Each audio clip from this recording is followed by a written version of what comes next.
Hello मित्रों, learn and learn में आपका स्वागत है। मैं आपके लिए लेकर आया हूँ गवर्नमेंट स्कीम जो आने वाले लगभग सभी एग्ज़ामों के लिए बहुत ही ज़रूरी और अति आवश्यक हैं, जो कम्पिटिटिव एग्ज़ाम के लिए।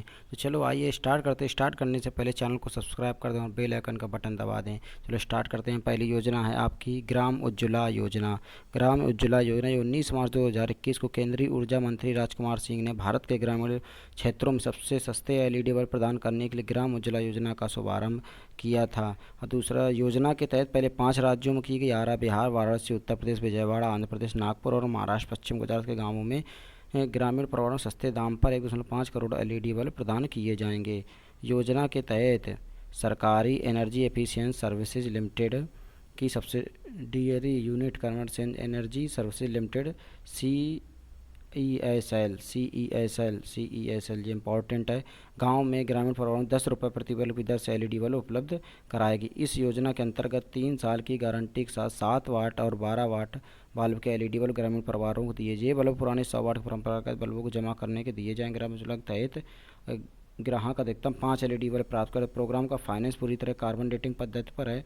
और इसके अलावा दूसरी योजना है भारत बांग्लादेश मैत्री सेतु। यह योजना बहुत इंपॉर्टेंट, काफ़ी दिन चुनाव की सुर्खियों में रही थी। 9 मार्च 2021 को प्रधानमंत्री नरेंद्र मोदी ने वीडियो कॉन्फ्रेंस के जरिए भारत और बांग्लादेश के बीच फेनी नदी पर बने मैत्री सेतु का उद्घाटन किया था। इस सेतु का निर्माण राजमार्ग बुनियादी ढांचा विकास निगम लिमिटेड ने किया है। इस पर 133 करोड़ रुपए की लागत आई। 133 करोड़ रुपए की लागत। 1.9 किलोमीटर लंबा यह पुल भारत में सबरूम को बांग्लादेश के रामगढ़ से जोड़ता है। इसमें दोनों देश के बीच व्यापार और परस्पर मैत्री सेतु के उद्घाटन से बांग्लादेश के चटगांव बंदरगाह तक पहुंचने के लिए त्रिपुरा का पूर्वोत्तर का प्रवेश द्वार बन गया है। अगला है नाग नदी प्रदूषण परियोजना। 2 मार्च 2021 केंद्र सरकार द्वारा कुल 2117.54 करोड़ रुपए की लागत से नाग नदी प्रदूषण परियोजना नियंत्रण को मंजूरी दी गई। और नागपुर शहर से होकर बहने वाली इस शहर को अपना नाम देने वाली यह नदी मैले और औद्योगिक कचरे से अत्यधिक प्रदूषित जलधारा बन चुकी है। राष्ट्रीय नदी संरक्षण योजना के तहत अनुमोदित इस परियोजना को राष्ट्रीय नदी संरक्षण निदेशालय एनआरसीडी द्वारा कार्यान्वित किया जाएगा। और अगली योजना है एक जिला एक उत्पाद के तहत 728 जिलों के चयन। हाल ही में केंद्र सरकार ने कृषि निर्यात और किसानों की आय वृद्धि की दिशा में कदम बढ़ाते हुए एक जिला उत्पाद के तहत देश में 728 जिलों का चयनित किया है। और इसमें कुछ इंपॉर्टेंट, संपूर्ण देश में फलों के 226 जिले, सब्जियों के लिए 107 और मसालों के लिए 105 जिले, तिलहन के लिए 41 जिले।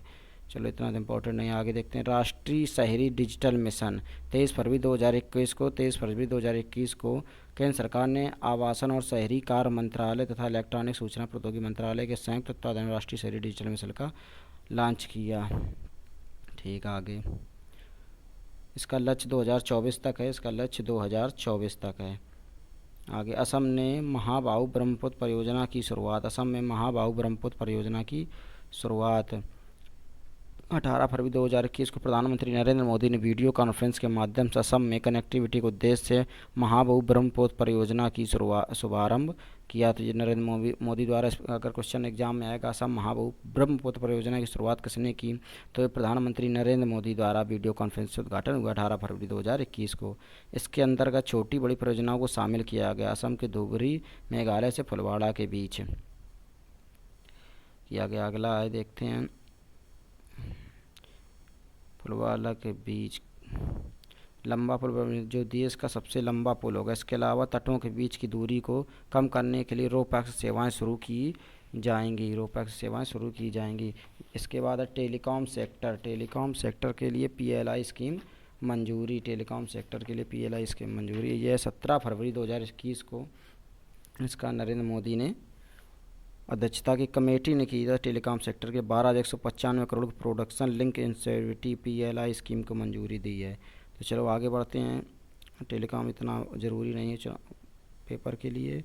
पश्चिम बंगाल के हल्दिया में ₹47 करोड़ की 4 अवसंरचना परियोजनाएं राष्ट्र को समर्पित है।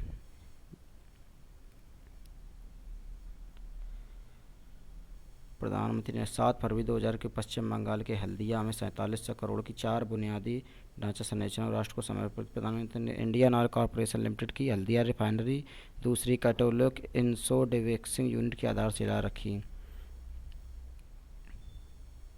झारखंड के 10 जिलों को लाभ होगा इससे। असम में असोममाला का शुभारंभ, ये क्वेश्चन थोड़ा इंपॉर्टेंट हो सकता है। सोममाला परियोजना का उद्घाटन किसने किया? 7 फरवरी 2021 को प्रधानमंत्री नरेंद्र मोदी ने असम के सोनितपुर जिले के ढोकियाजुली में असोममाला कार्यक्रम का शुभारंभ किया।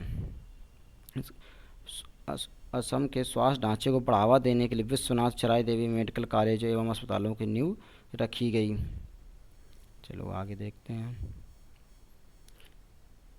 और इसमें 1100 करोड़ की लागत आ रही है लगभग, इसमें खर्च कर रही है सरकार। प्रत्येक अस्पताल में 500 बेड की क्षमता होगी, प्रत्येक अस्पताल में 500 बेड की क्षमता और 100 MBBS सीट की क्षमता होगी।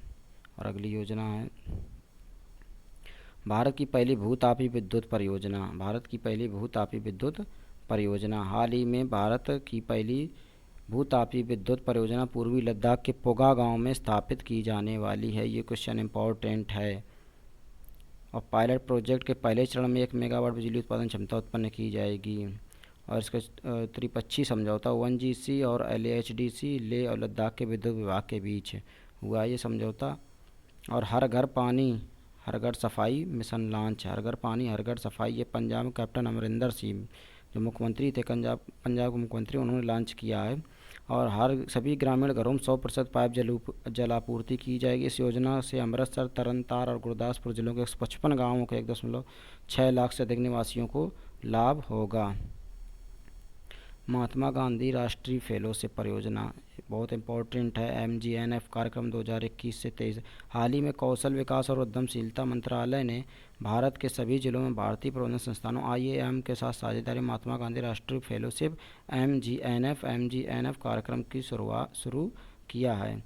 यह विश्व बैंक ऋण सहायता कार्यक्रम संकल्प आजीविका संवर्धन के लिए कौशल अधिग्रहण और ज्ञान जागरूकता के तहत एक कार्यक्रम है।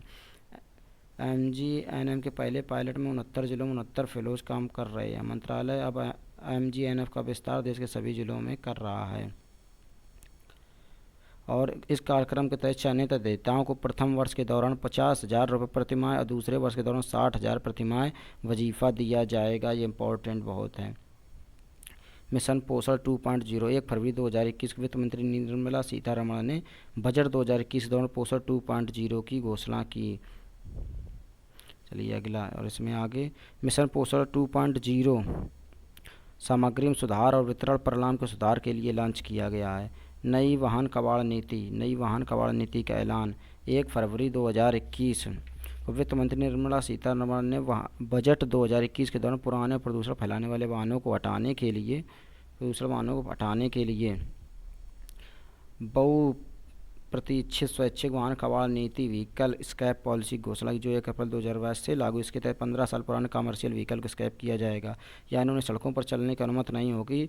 और प्राइवेट जो व्हीकल होंगे उन्हें 20 साल से ज़्यादा चलने की अनुमति नहीं होगी। और गौरव तो सरकार ने 2030 तक देश को पूरी तरह से ई-मोबिलिटी शिफ्ट करने का महत्वाकांक्षी लक्ष्य रखा। अगली योजना है भारत को मिला नेपाल की पनबिजली परियोजना का ठेका। ये तो पनबिजली परियोजना बनाने का ठेका मिला है भारत को।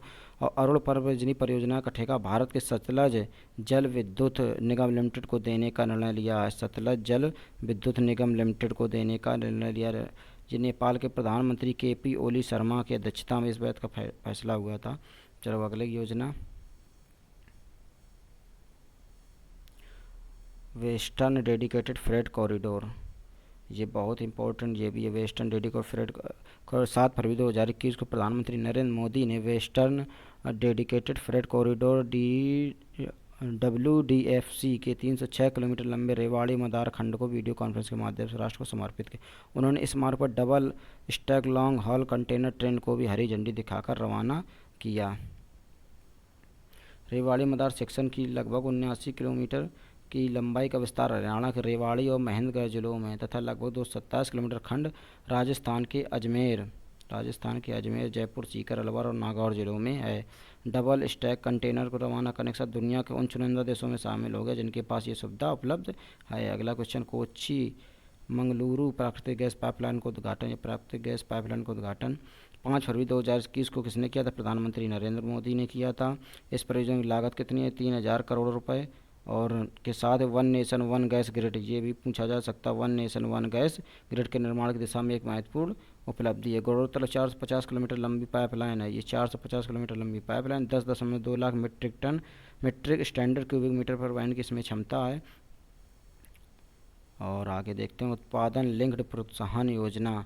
वर्ष 2024 तक 5 ट्रिलियन अर्थव्यवस्था का लक्ष्य जो भारत सरकार ने रखा हुआ है, उसको प्राप्त करने के लिए विनिर्माण क्षेत्र में 2.5 अंक की वृद्धि वांछनीय है। इसके लिए देश की विनिर्माण कंपनियों को वैश्विक आपूर्ति श्रृंखला के एक अभिन्न अंग मानने की आवश्यकता है।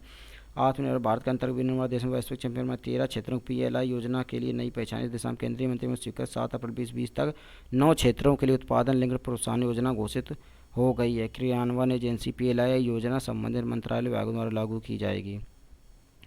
PLI योजना का प्राथमिक उद्देश्य भारत को वैश्विक निर्माता के रूप में स्थापित करना तथा निर्यात को बढ़ावा देना है। वित्त वर्ष 2021-22 के आगामी 5 वर्षों सरकार ने PLI योजना में लगभग 1.97 लाख करोड़ का व्यय करने की प्रतिबद्धता। ये इंपॉर्टेंट है इस योजना के अंतर्गत। अगला क्वेश्चन, अगली योजना कौन है? अब यही PLI में दिया हुआ है। देश को मोबाइल फोन इलेक्ट्रॉनिक उपकरणों को एक हब के रूप में स्थापित करने के उद्देश्य से 2020 में PLI योजना स्थापित की है। ये भी इम्पोर्टेंट हो सकता है कि इलेक्ट्रॉनिक उपकरणों के लिए PLI योजना का उद्घाटन किया जा रहा है। अगली योजना स्वामित्व योजना। प्रधानमंत्री नरेंद्र मोदी ने स्वामित्व योजना प्रारंभ की। इस योजना के अंदर गाँव में संपत्तियों के मालिकों के अधिकार के दस्तावेज दिए जाएंगे। संपत्तियों के मालिकों के अधिकार के दस्तावेज दिए जा रहे हैं। बजट 2021-22 के अनुसार 1,241 गाँवों के लगभग 1,80,000 संपत्ति मालिकों के कार्ड दिए जाएंगे। संपत्ति मालिकों को कार्ड दे दिए जाएंगे। मुख्य बिंदु इसके, इस योजना के अंतर्गत ग्रामीण सीमांकन ड्रोन तकनीक के माध्यम से सर्वेक्षण किया जाएगा और 6.62 लाख गाँवों को कवर किया जाएगा। 2024 तक इसका लक्ष्य पूरा किया जाएगा। प्रधानमंत्री आत्मनिर्भर स्वास्थ्य भारत योजना। आत्मनिर्भर स्वास्थ्य भारत केंद्रीय बजट 2021 में केंद्रीय प्रायोजित प्रधानमंत्री आत्मनिर्भर स्वास्थ्य भारत योजना पर 64,180 करोड़ के व्यय करने की प्रतिबद्धता व्यक्त की गई है। इस योजना 6 वर्षों के लिए प्रारंभ की गई है। केंद्रीय स्वास्थ्य एवं परिवार कल्याण मंत्रालय इस योजना की नोडल एजेंसी है। ये भी इम्पोर्टेंट है। मुख्य बिंदु, प्रधानमंत्री स्वास्थ्य योजना राष्ट्रीय स्वास्थ्य मिशन के अतिरिक्त है। यह योजना 17,788 ग्रामीण और 11,024 शहरी स्वास्थ्य और देखभाल केंद्रों के समर्थन के लिए है। 602 जिलों में क्रिटिकल केयर हॉस्पिटल ब्लॉक्स और 12 केंद्रीय संस्थानों को स्थापित करना है। अगला,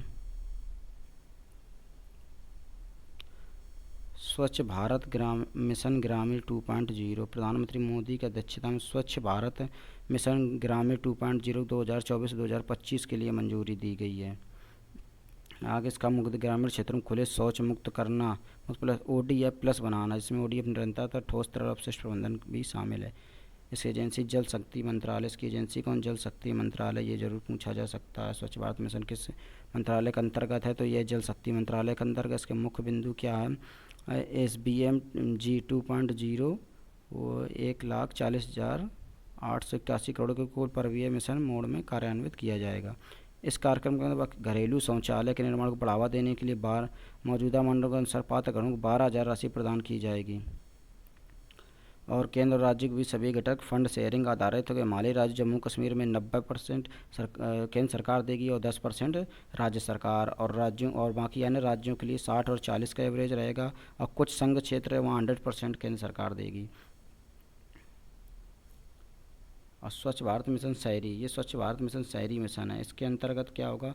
स्वच्छ भारत मिशन 2.0 स्वास्थ्य एवं सेहत के तहत शुरू किया जाएगा। 5 वर्षों का अवधि के लिए ये भी होगा। इसमें 1,41,678 करोड़ 1,41,678 करोड़ के वित्तीय आवंटन के साथ लागू किया जाएगा। 1 लाख से कम आबादी वाले सभी स्थानीय नगरीय निकायों में अपशिष्ट मल प्रबंधन सहित अपशिष्ट जल उपचार को नए घटक के रूप में शामिल किया गया है। इसके बाद अगली योजना प्रधानमंत्री किसान सम्मान निधि योजना। ये 24 फरवरी प्रधान किसान सम्मान निधि योजना को 2 वर्ष पूर्ण हो गए। इसके तहत देश में 11.73 करोड़ लाभार्थियों को किसान सम्मान निधि का लाभ मिला। अगली है, और हाँ, इसमें इसका उद्देश्य छोटे एवं सीमांत किसानों को निवेश और अन्य जरूरतें सुनिश्चित के लिए आय सहायता प्रदान करना। इससे उन्हें फसल चक्र पूर्ण होने से पूर्व कुछ सहायता राशि मिल जाती है। इस योजना के लाभार्थी की पहचान राज्य सरकार द्वारा की। इस योजना का लाभ संस्थागत भूमि धारकों को प्राप्त नहीं होगा। सभी आयकरदाता जो 10,000 से ज़्यादा मासिक वेतन प्राप्त कर इस योजना से बाहर होंगे। इस योजना के तहत किसान परिवारों को प्रतिवर्ष 6,000 की दर से प्रत्यक्ष आय सहायता उपलब्ध कराई जाती है। यह आय सहायता 2,000 की 3 समान किस्तों में 4 महीनों के अंतराल पर लाभान्वित किसानों के बैंक खातों में प्रत्यक्ष अंतरण डीबीटी के जरिए सीधे हस्तांतरित की जाएगी। यह योजना 100% केंद्र पोषित योजना है। इसका वित्त पोषण भारत सरकार द्वारा किया जाएगा। जल जीवन मिशन। अगली योजना जल जीवन मिशन। 2 अक्टूबर 2020 को प्रधानमंत्री जल जीवन मिशन के तहत स्कूल और आंगन में सुरक्षित पाइप द्वारा जल की उपलब्धता सुरक्षित करने के 100 दिन के अभियान का शुभारंभ किया। प्रत्येक ग्रामीण परिवार को वाहिनी सेवा शुल्क के आधार पर नियत गुणवत्ता का पर्याप्त पेयजल नियमित रूप से दीर्घकाल तथा उपलब्ध करवाने से ग्रामीण समुदाय के जीवन स्तर में सुधार हो सके। और आगे ग्राम पंचायतों अपने क्षेत्र में जल आपूर्ति योजना बनाएंगी तथा इसके क्रियान्वयन, प्रबंधन, संचालन, रख रखाव भी देखेंगी। इस योजना में ग्रामीण परिवारों के साथ विद्यालयों, आंगनबाड़ी केंद्र, पंचायत भवनों, स्वास्थ्य केंद्र, सामुदायिक भवनों में भी नियमित जल आपूर्ति होगी। सही। अगला है एक राष्ट्र एक राशन कार्ड। ये बहुत ज़रूरी है। 2021-22 के अनुसार one nation one ration card योजना में 32 राज्य संग्रह क्षेत्र शामिल हो गए। इसका लाभ लगभग 69 करोड़ लाभार्थियों को प्राप्त हो रहा है।